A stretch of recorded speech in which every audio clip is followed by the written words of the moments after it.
Isaiah chapter 7.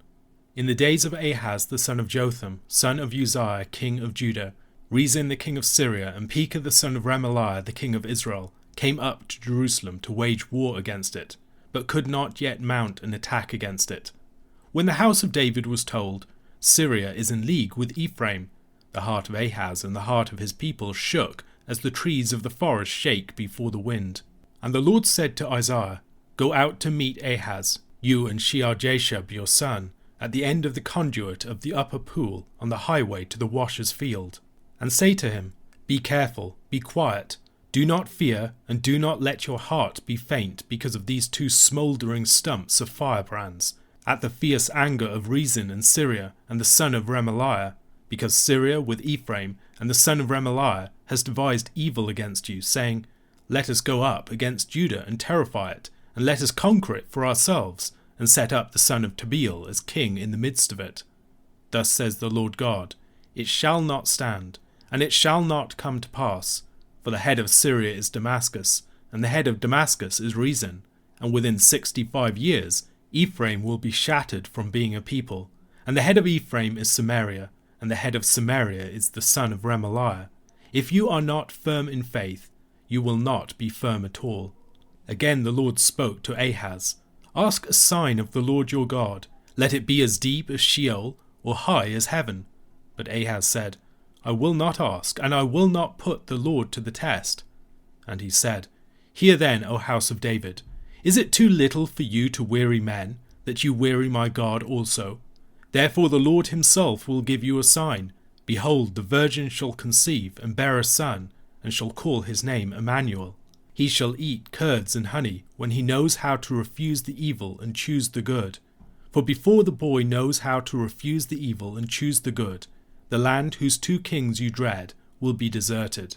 The Lord will bring upon you and upon your people and upon your father's house such days as have not come since the day that Ephraim departed from Judah, the king of Assyria. In that day the Lord will whistle for the fly that is at the end of the streams of Egypt, and for the bee that is in the land of Assyria. And they will all come and settle in the steep ravines, and in the clefts of the rocks, and on all the thorn bushes, and on all the pastures. In that day the Lord will shave with a razor that is hired beyond the river, with the king of Assyria, the head and the hair of the feet, and it will sweep away the beard also. In that day a man will keep alive a young cow and 2 sheep, and because of the abundance of milk that they give, he will eat curds, for everyone who is left in the land will eat curds and honey. In that day every place where there used to be 1,000 vines, worth 1,000 shekels of silver, will become briars and thorns. With bow and arrows a man will come there, for all the land will be briars and thorns. And as for all the hills that used to be hoed with a hoe, you will not come there for fear of briars and thorns, but they will become a place where cattle are let loose, and where sheep tread. The years of the ministry of Isaiah were years of mortal threat for Judah. They faced both the alliance of the northern kingdom of Israel and Aram, and then the rising power of Assyria, which would all but wipe out the nation in 701 BC, the waters of the Assyrian invasion coming up to the neck of Jerusalem. In the teeth of such grave threats, the message of Isaiah was to hold steady, to trust in the Lord, rather than in human power. Judah would be sorely tempted to place its trust in alliances with mighty nations that could come to their aid in their distress, especially Assyria and Egypt, the dominant powers in the north and the south respectively. Terrified by such existential threats to the nation, the nerve of Judah could easily snap, and rather than trusting in the Lord, it could throw in its lot with other powers. Trust in false gods and trust in foreign nations and human might were two closely associated forms that idolatry could take. Judah, in its dire distress, when it seems almost certain that it is about to be extinguished as a nation, is forced to face the question of the ones in whom it ultimately places its trust. It was easy during the peace and prosperity of the reign of King Uzziah to pay lip service to the Lord when things seemed secure and the stakes were low. However, now Judah's continued existence rests upon the answer to such questions. Spiritual compromises that seemed to be of no more than minor consequence a decade prior will now be revealed for what they always were, as the shallow veneer is stripped away by crisis and the heart of the people and their king is disclosed in the moment of decision. In Isaiah chapters 7 to 39, this theme of trust is prominent. The section is bookended by narratives in which Isaiah addresses two different kings of Judah in times of national crisis. In chapter 7, Isaiah addresses King Ahaz during the crisis of the Syro-Ephraimite war and the invasion of the land by Rezin the king of Syria and Pekah the king of Israel. In chapters 36 to 39, Isaiah addresses King Hezekiah during the crisis of the Assyrian invasion. In both cases, acting in terms of the immediate threat, the kings are in danger of missing the darker storm clouds on their horizons, the greater powers that will later come up against them, Assyria in the case of King Ahaz, and Babylon in the case of King Hezekiah. The narrative of Isaiah's commission in the preceding chapter was dated to the year of King Uzziah's death. Although largely a righteous king, Uzziah had been struck by the Lord with leprosy as he sought to trespass upon the temple. He had lived out the final years of his life in separation from others, while his son Jotham had largely held the reins of power for him. Jotham was a righteous king like his father, but his sole reign was probably only a relatively short one. After he died, his idolatrous son Ahaz acceded to the throne. During the reign of Uzziah, the kingdom of Assyria had been weak, and as the Arameans were largely a spent force, having earlier been crushed by the power of Assyria, Israel and Judah thrived under two long-reigning monarchs, Jeroboam II in the north and Uzziah in the south. This situation radically changed with the accession of Tiglath-Pileser III to the throne of Assyria in 745 BC. Tiglath-Pileser pursued an expansionist policy and regained dominance over territories that had slipped out of Assyria's control in the preceding decades. Faced with a resurgent Assyria, the other countries in the region needed to determine how to relate to it. Judah adopted a pro-Assyria foreign policy under Ahaz, while some other tributary nations of Assyria like Israel and Aram sought to break free of its clutches. Assyria had ravaged both Syria, or Aram, and the northern kingdom of Israel. Israel and Aram joined together to form an anti-Assyrian coalition, and wanting to bolster this and crush support for Assyria to their south, Aram or Syria and Israel joined forces to attack Judah. In the Syro-Ephraimite War, which started in the mid-730s BC, the Arameans and Israelites invaded Judah, devastating Ahaz's kingdom. Their intent seems to have been to replace Ahaz with a puppet king, the son of Tabeel, a name that can mean either God is good, or more ironically, good for nothing. Under this puppet king, Judah would join their anti-Assyrian alliance. 2 Chronicles chapter 28 describes the devastation that this war wrought upon Judah. Judah would lose 120,000 men in battle against Israel and would have 20,000 more people taken captive in just a single day of this war. This was the threat that provides the context of Isaiah chapter 7.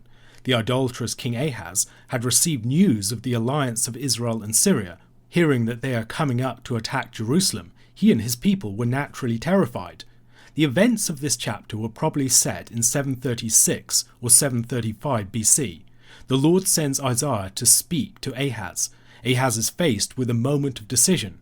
Is he going to trust in the Lord, or will he place his trust in the might of Assyria instead? Central to this and the following few chapters are a series of children who serve as signs to the people. John Oswalt notes the importance of Shear-Jashub and Emmanuel in this chapter, Maher-Shalal-Hash-Baz and Isaiah's children more generally in the following chapter, and the promised royal child in chapter 9 verses 6 to 7. These children are symbols of weakness, vulnerability and dependence, but also hope, the possibility of a new dawn through the pangs of suffering, God's promises coming to fruition in the timescale of their processes of maturation, and of the Lord's fatherly provision and protection. Christopher Seitz observes further that the children are distributed evenly both over the text and over time. He writes, the first, Shear-Jashub, is already born, the second, Emmanuel, about to be born, and the third, Maher-Shalal-Hash-Baz, not yet conceived. We also see children in their names serving as prophetic signs in the ministry of the prophet Hosea. The Lord sends Isaiah out to meet King Ahaz with his son Shear-Jashub. Shear-Jashub's name means, a remnant will return. It is quite possible that Shear-Jashub's name was related to the message of the end of chapter 6, in the final verse of which we read, and though a tenth remain in it, it will be burned again, like a terebinth or an oak, whose stump remains when it is felled. The holy seed is its stump. The import of Isaiah's son's name here is mostly negative. it foretells the fact that Judah will be almost extinguished and only the smallest remnant would remain. However, it is not without its element of hope. As we have already seen in the preceding chapters, it would be through a purified remnant that the Lord would make his people glorious once more. King Ahaz and Judah would suffer a devastating blow, but it would not prove to be a mortal one. We are also reminded here that it is the house of David that is threatened. The Davidic dynasty, to whom the Lord had made great covenant promises, seems to be on the brink of annihilation. It isn't merely human rule that is under threat, but the promises of the Lord. Isaiah is sent to meet the king at the end of the conduit of the upper pool of the city. It's quite likely that, anticipating a siege, Ahaz is inspecting the water supply of the city. While Hezekiah would later build a water tunnel, at this juncture in history, Jerusalem was an unusual city in that it did not have any reliable water supply within its walls. Of course, having large enough water supplies would be essential were the city to withstand a coming siege. One can imagine that his mind preoccupied with the city's great strategic weakness, King Ahaz's mind would be particularly unsettled when Isaiah met with him. A few decades later, in events recorded in Isaiah chapter 36, the Rabshakeh would confront Hezekiah, Ahaz's son, at the same location. The Lord's message to Ahaz is one of reassurance. The appearance of these two powerful kings approaching to take Jerusalem, with its limited capacity to withstand a siege, is doubtless terrifying. However, notwithstanding this apparent threat, Ahaz should not be afraid. Israel and Aram are already doomed and spent forces, smouldering stumps of what they once were. If Ahaz will only trust in the Lord and hold his nerve, he and his people will survive their assault, without any need to sell the nation out to some foreign protector, which is what they ended up doing. Ahaz turned to Assyria and also to its gods, and ended up bringing a greater rod upon Judah's back. The Lord reminds Ahaz that, for all of their supposed might, Syria and Israel are ultimately founded upon two mortal men, Rezin and Pekah. Judah, if it will only trust in the Lord, could be established upon the might and the wisdom of the Lord of hosts. However, if Ahaz and his people will not trust in the Lord, they will not enjoy any security. Their only hope is trusting in him, living by faith rather than by sight. The second half of verse 8 presents the interpreter with a difficult problem, as it speaks of the shattering of Ephraim so that they are no longer a people within 65 years. However, while technically true, Ephraim would be shattered in just over a decade's time. Some commentators have raised the possibility that the 65 years looks beyond this to the fuller mopping up of the scattered remnants of the land of Israel, with the further deportations under later Assyrian rulers described in places like Ezra chapter 4 verses 2 and 10. In verses 10 to 17, the Lord addresses King Ahaz a second time, offering the king a sign. Ahaz and his kingdom, facing such an existential threat, would naturally struggle to trust in the Lord against all of those appearances. The Lord recognizes such human weakness and graciously offers a sign of Ahaz's choice to steal him, giving him some sight to strengthen him in the course of his faith. Ahaz, with a show of false piety, claims that he does not want to put the Lord to the test, turning down the Lord's offer. However, the Lord's offer of a sign was to help Ahaz take some of the first faltering steps in a path of faith, to help a man of little faith who wanted to believe deal with lingering unbelief. Ahaz's false piety was not a reaction of faith, but one of unbelief, of a man who had no intention of taking the path of faith at all. The Lord grants his servants physical signs, concrete promissory assurances, to equip them in their struggle to live by faith, and declining these is not a sign of faith or of piety, but of their opposites. We see an example of such a sign in the 3 signs that Saul was given in 1 Samuel chapter 10, assuring him that the Lord had set him apart for kingship. Even though Ahaz rejected the Lord's offer of a sign, the Lord would give him a sign nonetheless. The sign of verses 14 to 17 has been the occasion of intense discussion among commentators, especially on account of its use in Matthew chapter 1 verses 20 to 23. But as he considered these things, behold, an angel of the Lord appeared to him in a dream, saying, Joseph, son of David, do not fear to take Mary as your wife, for that which is conceived in her is from the Holy Spirit. She will bear a son, and you shall call his name Jesus, for he will save his people from their sins. All this took place to fulfill what the Lord had spoken by the prophet. Behold, the virgin shall conceive and bear a son, and they shall call his name Emmanuel, which means God with us. In Matthew's use of Isaiah chapter 7 verse 14, the The prophecy is directly related to the fulfillment of Jesus' birth of a virgin. However, it is not clear that the key term translated as virgin in the Septuagint and in most English Bibles, and related to the virgin birth in the New Testament, ought to be taken in such a narrow sense in Isaiah chapter 7. Brevet Childs, discussing some of the challenges of translating the term, observes that it seems to refer primarily to young women who had reached puberty. Translating the term as young woman, on the one hand, would give the misleading impression that it would typically include young married women. On the other hand, translating it as virgin would be, as Charles writes, misleading in too narrowly focusing on virginity rather than on sexual maturity. Besides the meaning of the term translated as virgin in most of our Bibles, we need to consider what the reference to the virgin means. Is it a more generic reference to a class of women who have only recently reached sexual maturity, or a more specific reference to a known woman? It seems more likely that it is the latter, which raises the further question of the identity of the woman in question. Considering that the two other children that serve as prophetic signs in these chapters are the children of Isaiah himself, many commentators think that Emmanuel is likely also the son of Isaiah. Isaiah writes in chapter 8 verse 18, "Behold, I and the children whom the Lord has given me are signs and portents in Israel from the Lord of hosts, who dwells on Mount Zion." Maher-shalal-hash-baz is, in chapter 8 verse 3, described as the result of the prophetess conceiving after Isaiah had relations with her. There is no similar account of the child's conception here. More importantly, the child is a sign expressly given to the king, which would give weight to the possibility that the maiden in question is within the king's house. This is further strengthened by the way that the child is bound up with the destiny of the king's house. Yet more support for this theory comes from the connection between Emmanuel and the child of Isaiah chapter 9 verses 6 to 7.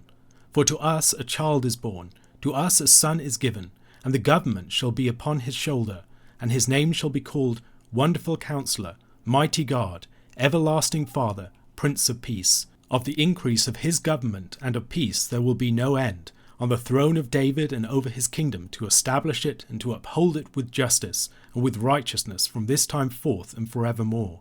The zeal of the Lord of hosts will do this." Putting the larger picture together, several commentators argue that the figure in view here is Hezekiah, the son of Ahaz, who would be a righteous king. In the concluding chapters of this section of Isaiah, Hezekiah would show faith that contrasted with his father Ahaz's unbelief. His birth in the house of David would be the first glimmer of a possible new dawn for the people, of a reversal of their fortunes, of new life after devastating judgment, and of a change of heart. The main problem for this theory is reconciling it with the chronology of 2 Kings. However, the chronology of 2 Kings is a very shaky foundation upon which to build. It's like a jigsaw puzzle with many of the pieces missing. There are uncertainties about the duration of co-regencies, for instance, that makes it challenging to construct a coherent picture. 2 Kings chapter 18 verses 1 to 2 seems to present Hezekiah as beginning to reign at the age of 25. However, earlier in 2 Kings chapter 16 verse 2, we were informed that Ahaz, Hezekiah's father, began to reign at the age of 20 years and reigned for 16 years, presumably dying at around the age of 36. The problem here is that this would suggest that Hezekiah was conceived when his father was still around 10 years of age. We are almost certainly missing some part of the picture here, or perhaps some detail of the text of 2 Kings has been corrupted. Further problems arise even in terms of 2 Kings itself, as events dated to the 14th year of Hezekiah's reign, in chapter 18 verse 13, occurred in 701 BC, which implies that he came to the throne in 715 BC, 7 years after the northern kingdom had been destroyed, and yet in chapter 18 verse 1 we're told that he began to reign in the 3rd year of Hoshea, king of Israel.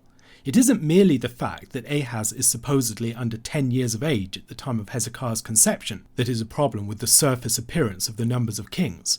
Clearly there is a period of co-regency, usurpation, or some problem of textual transmission of the relevant numbers here, greatly weakening the supposed counter-evidence provided by 2 Kings against the identification of this figure of Emmanuel with Hezekiah.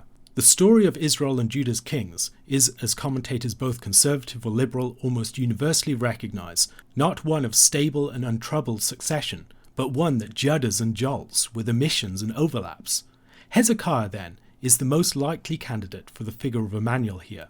In Isaiah, he represents the hope of the house of David and the inverse of his wicked father Ahaz. Emmanuel, God with us, is a name that fits the historical figure of Hezekiah very well. Hezekiah and his reign are described in 2 Kings chapter 18, verses 5 to 7. He trusted in the Lord, the God of Israel, so that there was none like him among all the kings of Judah after him, nor among those who were before him. For he held fast to the Lord. He did not depart from following him, but kept the commandments that the Lord commanded Moses. And the Lord was with him. Wherever he went out, he prospered. He rebelled against the king of Assyria and would not serve him. The fulfillment of the Lord's word is mapped onto the stages of the infant and child Hezekiah's growth and his maturation towards kingship. While curds and honey might refer to foods that a child starts to eat at an earlier stage of their development, in the context it is more likely that they were specific forms of food associated with a land that had fallen into disuse and was uncultivated. We see this in verse 22 of this chapter. Curds and honey were foods drawn more directly from the land, and they recall the blessed character of the land, a land flowing with milk and honey. However, they are also wilderness foods, the foods that people would return to after cultivated land reverted to its wilderness state. Likewise, if we take Emmanuel to be the Davidic heir Hezekiah, the reference to knowing how to refuse the evil and choose the good might not be a reference to a level of early childhood maturity as many suppose, but rather a reference to attaining to rule. We see Solomon using similar language of his exercise of rule in 1 Kings chapter 3 verse 9. Give your servant therefore an understanding mind to govern your people, that I may discern between good and evil, for who is able to govern this your great people? Before Hezekiah attains his majority and accedes to rule, Aram and Israel will be forsaken. However, the news is not all good for Ahaz. There is a much more dreadful foe lying behind Israel and Aram. The might of Assyria would come up against his land, bringing the darkest days that Judah had experienced since its earliest days with the division of the kingdom. In Isaiah chapter 5 verses 26 to 30, the Lord had declared that he would whistle for foreign nations to come up against his land and people. At the end of chapter 7, we return to this image. The Lord would whistle for the might of Egypt and Assyria, the fly and the bee, who would come up against the land and overwhelm it with their multitudes. Assyria is compared to a razor with which the Lord would shave his people's heads, beards, and the hair of their feet, quite possibly a euphemistic reference to the genitals. The shaving off of hair was a form of extreme humiliation, employed upon prisoners of war, for instance. Judah is going to be shorn of all of its glory, utterly humiliated. The situation that will result from the humiliation that Assyria will bring upon the land is a seemingly contradictory one. On the one hand, the land will be utterly devastated, reverting to a wilderness state.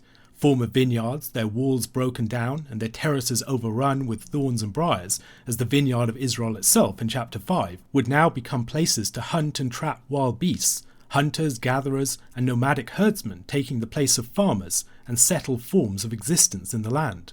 On the other hand, however, it will be a time during which the people will enjoy the natural bounty of the promised land, as a land flowing with curds and honey. While the remnant of the people will depend largely upon the uncultivated foods of the land, in the wake of the Assyrian bee, honey will be plentiful, and cow's milk will be so abundant that they will feast on curds. Here, as elsewhere in this chapter, we see the two-sided character of Isaiah's message, which is one of the most horrific destruction, but also one of a blessed re-establishment for the people on the other side of that judgment. A question to consider. Isaiah's prophecy of Emmanuel is prominently used in Matthew chapter 1 verses 20 to 25. How, given our understanding of the original context and referent of Isaiah's prophecy, does the evangelist's use of this prophecy take on a richer import? Mark chapter 7 verses 1 to 23. Now when the Pharisees gathered to him with some of the scribes who had come from Jerusalem, they saw that some of his disciples ate with hands that were defiled, that is, unwashed. For the Pharisees and all the Jews do not eat unless they wash their hands properly, holding to the tradition of the elders.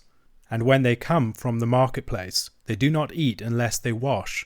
And there are many other traditions that they observe, such as the washing of cups and pots and copper vessels and dining couches. And the Pharisees and the scribes asked him, Why do your disciples not walk according to the tradition of the elders, but eat with defiled hands? And he said to them, Well did Isaiah prophesy of you hypocrites, as it is written, This people honours me with their lips, but their heart is far from me. In vain do they worship me, teaching as doctrines the commandments of men. You leave the commandment of God and hold to the tradition of men.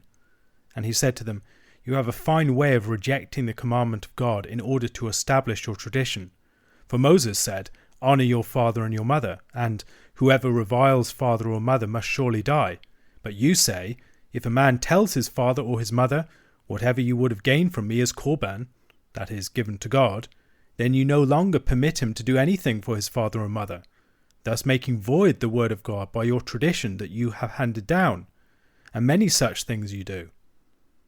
And he called the people to him again and said to them, Hear me, all of you, and understand. There is nothing outside a person that by going into him can defile him. But the things that come out of a person are what defile him. And when he had entered the house and left the people, his disciples asked him about the parable. And he said to them, Then are you also without understanding?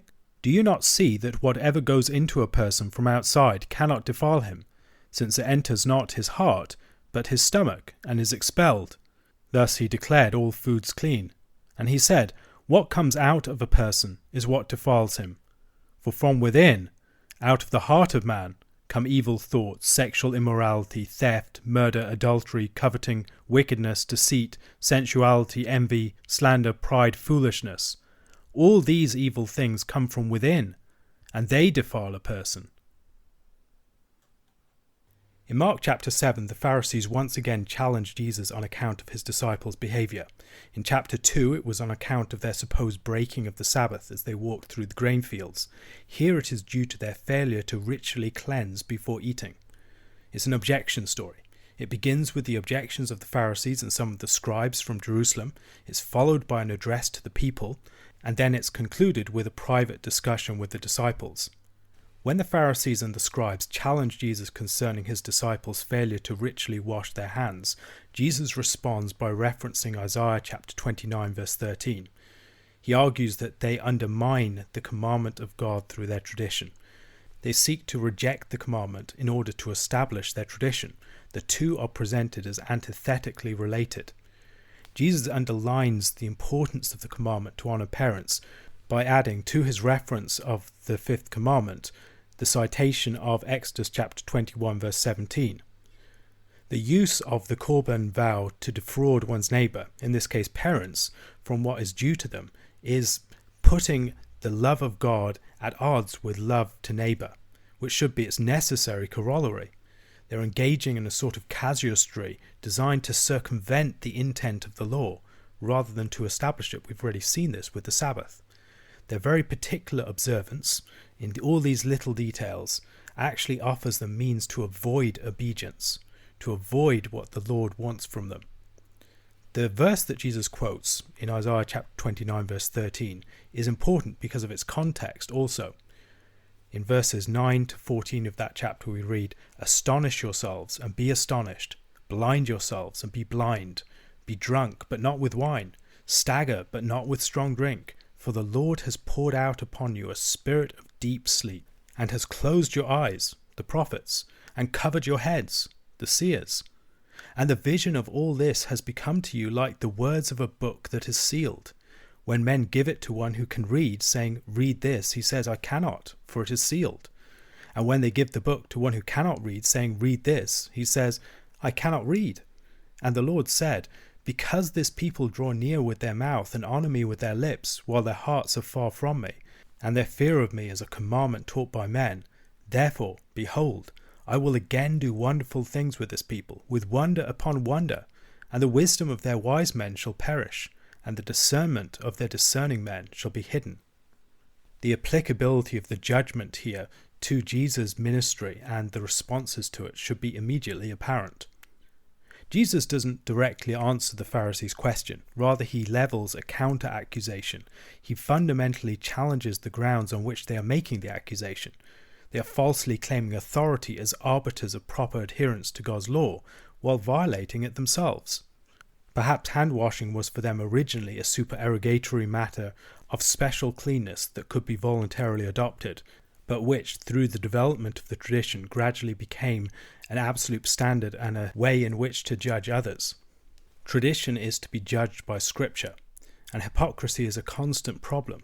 They draw near to God with their lips, but their hearts are far from him. And Jesus, throughout his teaching, focuses upon purity of the heart. That's what matters. The point is not primarily here arguing against food laws, but against the Pharisaic misuse of the tradition.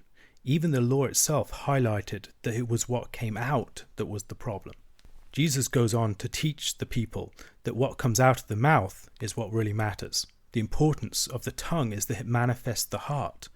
We should beware of seeing this simply as a light dismissal of the food laws, rather than as a disclosure of their true rationale.